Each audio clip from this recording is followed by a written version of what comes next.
The extraoral bite wings are done by an extraoral scan. And obviously extraoral meaning the sensor is outside the oral cavity. This typically translates to a dental panoramic x-ray or the dental panoramic x-ray of a dental cone beam. Usually it involves a slightly different trajectory of the rotation. It also typically involves not radiating the anteriors as it performs the scan to reduce the radiation as much as possible. One twist on the extraoral bite wings that ImageWorks has is the ability to clip a full mouse series of PA-sized images directly from that pano. There are fundamentally three disadvantages that the extraoral bite wings have when compared to the traditional intraoral bite wings. The first difference is that just the sheer spatial resolution of an intraoral sensor is typically going to be 4 to 5 times that of a typical panoramic sensor. The pixel size of that panoramic sensor is typically going to be on the order of about 100 microns. For a traditional intraoral sensor, that pixel size is going to be less than 20 microns.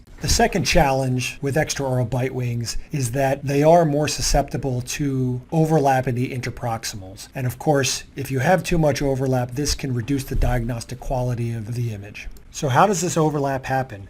Most commonly, it happens when the angle of the sensor is not parallel to the arch of the patient when the exposure is made. When using an intraoral sensor, especially with the help of a positioning aid, the hygienist can usually be pretty successful in getting the angle of that sensor lined up to be parallel with that specific patient's anatomy. With a panoramic scan, that sensor is revolving around the patient's head on a very specific trajectory.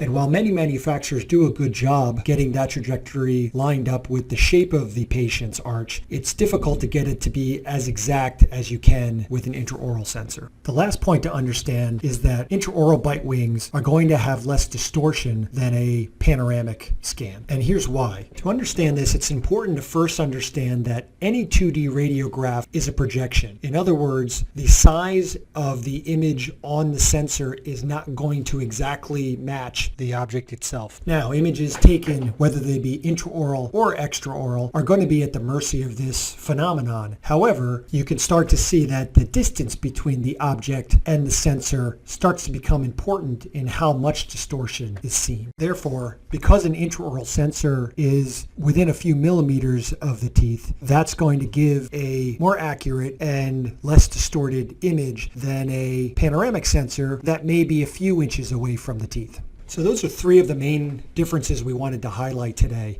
And again, the intent isn't to make a broad statement that one or the other always applies, but rather we wanted to try to educate so that the dental professional can decide which is the best modality depending on the specific situation.